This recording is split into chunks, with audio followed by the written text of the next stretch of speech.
അസ്സലാമു അലൈക്കും വറഹ്മത്തുള്ളാഹി വബറകാതുഹു. അൽഹംദുലില്ലാഹി റബ്ബിൽ ആലമീൻ.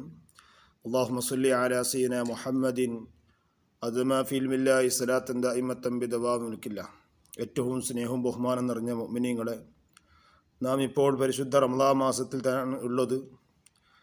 ഒരുപാട് ആളുകൾ നോമ്പ് നോക്കുകയും ദിക്റും ഖുർആനും തസ്ബീഹും ഇത്തികാഫുമായി അള്ളാഹുമായിട്ട് അടുത്തുകൊണ്ട് നമ്മുടെ ജീവിതത്തിൽ വന്നുപോയ സകലമായ ദോഷങ്ങളൊക്കെ പുറത്തു കിട്ടാൻ വേണ്ടി എല്ലാ ആളുകളും അള്ളാഹുലേക്ക് ഖേദിച്ച് മടങ്ങുന്ന പവിത്രമാകുന്ന റമദാൻ ഷരീഫിലാണ് നാം ഇപ്പോൾ ഉള്ളത്. എൻ്റെ പ്രിയപ്പെട്ട മുഅ്മിനീങ്ങളെ, ഒരുപാട് വിഷയങ്ങൾ റമദാനിനെ സംബന്ധിച്ച്, നോമ്പുറിയുന്ന കാര്യങ്ങൾ സംബന്ധിച്ച് നാം ഒക്കെ എപ്പോഴും കേട്ടുകൊണ്ടും പഠിക്കുകയും ചെയ്യുന്നവരാണ്. ഇന്ന് നിങ്ങളോട് പറയാൻ പോകുന്നത് ഗർഭിണിയുടെ നോമ്പ് എങ്ങനെയാണ്. ഗർഭിണിയായാൽ അവൾ നോമ്പ് മുറിക്കേണ്ടതുണ്ടോ, നോമ്പ് നോക്കേണ്ടതുണ്ടോ? അതുപോലെ തന്നെയാണ് മുലയൂട്ടുന്നവർക്കും അതുപോലെ കുഞ്ഞുങ്ങൾക്ക് പാല് കൊടുക്കുന്ന ഉമ്മമാരുണ്ടാകും. അപ്പോൾ അവർക്ക് നോമ്പ് നോക്കുമ്പോൾ പ്രയാസങ്ങളുണ്ടെങ്കിൽ എന്ത് ചെയ്യും? മുലയൂട്ടുന്ന കുട്ടികൾക്ക് ചെറിയ കുട്ടികൾക്ക് മുലയൂട്ടുന്ന ഉമ്മമാരുണ്ടാകും, അല്ലെങ്കിൽ ഗർഭിണികളുണ്ടാകും. അവർക്ക് നോമ്പ് നോക്കുമ്പോൾ പ്രയാസങ്ങൾ വരുന്നുണ്ട്.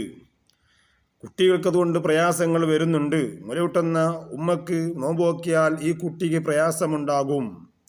അങ്ങനെ ഉണ്ടെങ്കിൽ അവർക്ക് നോമ്പ് നോക്കേണ്ടതില്ല, നോമ്പ് നോക്കേണ്ടതില്ല. ഗർഭിണികൾക്കും അങ്ങനെ തന്നെയാണ്. കുട്ടിയെ വേന്നുകൊണ്ട് അവർ നോമ്പ് നോക്കുമ്പോൾ കുട്ടികൾക്ക് പ്രയാസമുണ്ടെങ്കിൽ അവർ നോമ്പ് നോക്കേണ്ടതില്ല. കാരണം നബി സല്ലല്ലാഹു അലൈഹി വസല്ലമ തങ്ങൾ പറയുന്നത് കാണാം, അല്ലാഹു സുബ്ഹാനഹു വ തആല യാത്രക്കാർക്ക്, യാത്ര ചെയ്യുന്ന ആളുകളുണ്ടാകും. യാത്ര ചെയ്യുമ്പോൾ അവർക്ക് യാത്രയിൽ ദുഹസ്കാരവും അസ്രസ്കാരവും ഒക്കെ എത്ര ഉണ്ടെങ്കിലും ഇത് രണ്ടാക്കി ചുരുക്കാൻ ജമ്മും കസറൊക്കെ അള്ളാഹു ഇളവ് നൽകിയിട്ടുണ്ട്. ആർക്ക്? യാത്രക്കാർക്ക് അള്ളാഹു താല ഇളവ് നൽകിയിട്ടുണ്ട്. അത്തരക്കാർക്ക് നോമ്പും അള്ളാഹു താല എന്താക്കിയിട്ടുണ്ട്? ഇളവ് നൽകിയിട്ടുണ്ട് എന്ന് കാണാം. ആകയാൽ എൻ്റെ പ്രിയപ്പെട്ട ഉമ്മനീങ്ങളെ, ഈ ഇളവ് നൽകിയത് പോലെ തന്നെ ഗർഭിണികൾക്കും അതുപോലെ തന്നെ മുലയൂട്ടുന്നവർക്കും അള്ളാഹു സുബ്ഹാനഹു വ തആല നോമ്പിൽ ഇളവ് നൽകിയിട്ടുണ്ട്. അവർക്ക് നോമ്പ് മുറിക്കാം. പക്ഷേ ആ നോമ്പ് മുറിക്കുമ്പോൾ അവർക്ക് ഒരുപാട് പണ്ഡിതന്മാർ, അജ്ൽ റളിയല്ലാഹു അടക്കമുള്ള ഒരുപാട് മഹാന്മാർ പറയുന്നു, അവർക്ക് എന്തുണ്ട്? അല്ലാഹു തആല ഇളവ് നൽകിയിട്ടുണ്ട്. ആർക്ക്? ഗർഭമുള്ള പെണ്ണുങ്ങൾക്കും അതുപോലെ തന്നെ മുലയൂട്ടുന്നവൾക്കും നോമ്പ് മുറിക്കാൻ ഇളവ് നൽകിയിട്ടുണ്ട്. പിന്നൊരു കാര്യം ഭൂരിപക്ഷം പണ്ഡിതന്മാർ പറയുന്നു, അവർ ശിശുവിനെ നശിച്ചു കളയലോ അല്ലെങ്കിൽ പാല് കൊടുത്തില്ലെങ്കിൽ ആ കുട്ടി തന്നെ മെലിഞ്ഞു പോയോ അല്ലെങ്കിൽ കുട്ടി രോഗിയാവുകയോ ചെയ്താൽ അവിടെ നോമ്പ് തന്നെ മുറിക്കൽ നിർബന്ധമാണ് എന്ന് ഫിഖിന്റെ പണ്ഡിതന്മാർ പറഞ്ഞത് കാണാം.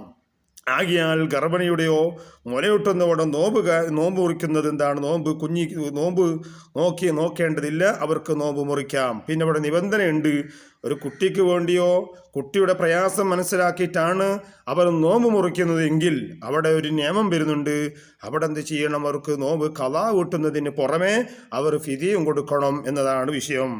അപ്പോൾ കുട്ടിയെ ഭയന്നുകൊണ്ടാണ് മുലയൂട്ടുന്ന കുട്ടി, ആ കുട്ടിക്ക് പാല് കൊടുത്തില്ലെങ്കിൽ കുട്ടി മെലിഞ്ഞു പോകും, കുട്ടി പ്രയാസത്തിനാകും. അപ്പം കുട്ടിയെ പേടിച്ചിട്ടാണ് ഞാൻ നോമ്പ് നോക്കാത്തത്. ആ നോമ്പ് നോക്കാതിരിക്കുമ്പോൾ ഈ ഉമ്മക്ക് അവിടെ നിബന്ധന ഉണ്ട്. നോമ്പ് ഖളാ വീട്ടുന്നതിന് പുറമെ ഫിദിയും കൊടുക്കണം എന്നതാണ്. അപ്പോൾ എന്ത് ചെയ്യണം? ഫിദിയും കൊടുക്കണം. ഫിദി എന്ന് പറഞ്ഞാൽ മുദ്ദ് കൊടുക്കണം എന്നതാണ്. അപ്പോൾ കുട്ടിയെ ഭയന്നുകൊണ്ടാണ് എന്ത് ചെയ്തത്? നോമ്പ് മുറിക്കുന്നത്. കുട്ടിക്ക് എങ്ങാനും പാല് കൊടുത്തില്ലെങ്കിൽ കുട്ടി മെലിഞ്ഞു പോകും, രോഗിയാവും, പ്രയാസങ്ങളിൽ പെടും. അപ്പോൾ അവർക്ക് നോമ്പ് നോക്കേണ്ടതില്ല, നോമ്പ് എന്താക്കാം? ഖളാ വീട്ടാന്നാണ് പറയുന്നത്. അവർ പിറ്റേന്ന് നോമ്പിൻ്റെ ശേഷമുള്ള ഏതെങ്കിലും ദിവസത്തിൽ എന്താക്കാം? അവർക്ക് ഖളാ വീട്ടാം. അതോടൊപ്പം അവരെന്ത് ചെയ്യണം? ഫിദിയും കൊടുക്കണം. ഫിദി എന്ന് പറഞ്ഞാൽ മുദ്ദ് കൊടുക്കണം എന്നതാണ്. ആ മുദ്ദ് നമ്മുടെ നാട്ടിൽ സാധാരണ എന്താണോ കൊടുക്കുന്നത് ആ ഭക്ഷണം കൊടുക്കണം. നമ്മൾ വിത്ർ സക്കാത്തിൻ്റെ വീട്ടിലോ കൊടുക്കുന്ന അരി ഉണ്ടാവുമല്ലോ ഓരോ നാട്ടിലും, അത് തന്നെ കൊടുക്കണം. അങ്ങനെയുള്ളതാണ് കൊടുക്കേണ്ടത്. അതുകൊണ്ട് എൻ്റെ പ്രിയപ്പെട്ട മുഅ്മിനീങ്ങളെ, ഈ വിഷയം വളരെ ശ്രദ്ധിച്ചു കൊണ്ടിരിക്കണം, എല്ലാവരും പഠിച്ചിരിക്കണം. ഗർഭിണികളെയും അതുപോലെ മുലയൂട്ടുന്നവരും അവർ നോമ്പ് നോക്കേണ്ടതില്ല. അവർക്ക് പിന്നീട് ഖളാ വീട്ടിയാൽ മതി. ആ കുട്ടിയെ ഭയന്നുകൊണ്ട് അവർ ഖളാ വീട്ടുന്നതോടൊപ്പം അവർക്ക് നിബന്ധനയുണ്ട്, അവർക്ക് ഫിദിയ കൊടുക്കണമെന്ന നിബന്ധനയും സ്ത്രീകൾക്ക് ഉണ്ട്. കാരണം കുട്ടിയെ ഭയന്നുകൊണ്ടാണ് അവർ നോമ്പ് എന്താക്കുന്നത്? മുറിച്ചത്. അപ്പോൾ കുട്ടിയെ ഭയന്നുകൊണ്ട് മുറിച്ചപ്പോൾ അവർക്ക് നോമ്പ് ഖളാ വീട്ടുകയും ഫിദിയ കൊടുക്കുകയും വേണമെന്നതാണ് അതിൻ്റെ മസ്അല. അതുകൊണ്ട് എൻ്റെ പ്രിയപ്പെട്ട മുഅ്മിനീങ്ങളെ, നോമ്പ് അങ്ങനെയുള്ള പെണ്ണുങ്ങൾ നോമ്പ് നോക്കാതിരിക്കാനും പറ്റില്ല. അങ്ങനെ നോമ്പ് നിങ്ങൾ കഥ എത്ര ആയിട്ടുണ്ടോ അതൊക്കെ പെട്ടെന്ന് വീട്ടി തീർക്കുകയും വേണം. അല്ലാണ്ട് അങ്ങനെ നീട്ടിക്കൊണ്ടുപോയാൽ അതിങ്ങനെ ഓരോ വർഷം മുദ്ദിങ്ങനെ കൂടിക്കൊണ്ടിരിക്കും. അതുകൊണ്ട് അത്തരം കാര്യങ്ങൾ ശ്രദ്ധിക്കണമെന്ന് മാത്രം ഈ സമയത്ത് ഓർമ്മപ്പെടുത്തിക്കൊണ്ട് അല്ലാഹു സുബ്ഹാനഹു വ തആല നമുക്കെല്ലാവർക്കും നല്ല നോമ്പ് വെക്കാനും നല്ല ദിക്റും സലാത്തും ഖുർആനും മറ്റുള്ള സൽക്കർമ്മങ്ങളൊക്കെ ചെയ്യാനും ദാനധർമ്മങ്ങളൊക്കെ ചെയ്യാനൊക്കെ അല്ലാഹു നമുക്ക് തൗഫീഖ് നൽകുമാറാവട്ടെ. ഈ പരിശുദ്ധ റമദാൻ മാസം എന്തെല്ലാം നന്മകൾ ചെയ്തിട്ടുണ്ടോ എല്ലാവർക്കും അല്ലാഹു തആല അവർക്കുള്ള എല്ലാ നന്മകളും അല്ലാഹു തആല സ്വീകരിക്കുമാറാവട്ടെ. പരിശുദ്ധ റമദാൻ മാസം സാക്ഷിക്കുന്ന കൂട്ടത്തിലാക്കി തീരുമാറാവട്ടെ. അസ്സലാമു അലൈക്കും വറഹ്മത്തുള്ളാഹി വബറകാതുഹു.